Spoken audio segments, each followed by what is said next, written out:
So I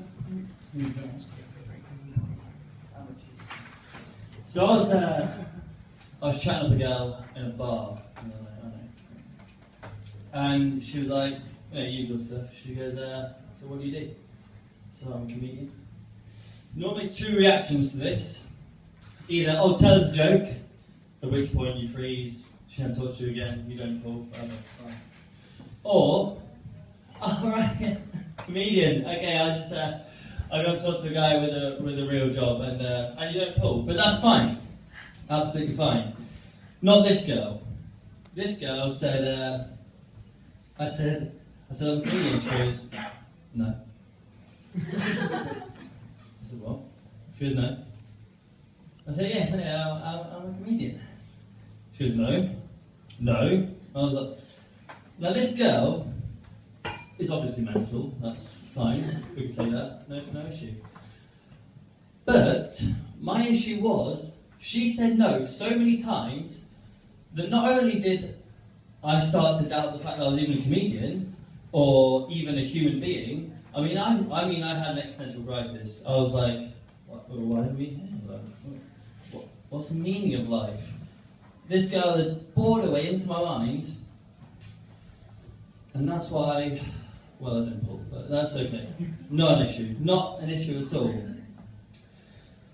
But she got me talking about being a comedian, something that's difficult to talk about because of all the mixed reactions.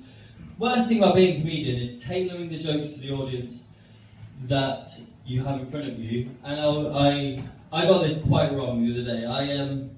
I work in a pub, and it was a quiet day. I was doing the day shift, and this couple came in. They must have been about 175 years old.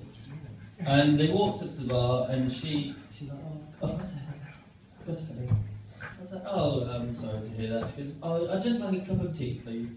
I said, oh, a cup of tea, absolutely fine. She goes, yes, I've got a headache. I said, oh, me being charming, which I am. I said, oh, it's probably just a lack of tea in your system. Oh, I know we're thinking, lovely guy. Then I said, but what do I know? I'm not a doctor. A few backstreet abortions barely qualify you for anything. Right, I know, right? Now my brother, who's an animal, would have laughed at that until he, I don't know, some bodily function. Doesn't matter. These two went like this. And I said, but then what I did was, because I'm not particularly socially adept, I did a full 180-degree turn, and I walked away. And I left them to deal with that carnage. And I didn't pull. Because everything's a pulling opportunity. No, it's not.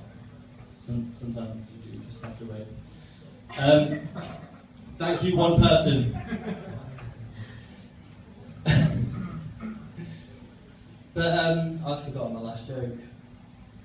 What was it? So you rape old people. No. Seriously though. Seriously, I have forgotten my last joke. Cheers. Thank you. You know what? I can hear as long as you can. No, guys, this has been awful, this ending. And I'm going to have to... Wait, come on, come to me. Come to me, I know it's funny. Oh, it is funny, but I've now dragged it on so long that it's not going to be funny. Do you still want to hear it? Yeah. Okay. It's got no introduction to it. People call themselves a people watcher. I don't. Because you can look at people and think, oh, well, they're perfectly normal. That's boring. What I am is a people listener. And basically, people are weird. We know it. You're weird. I know you are.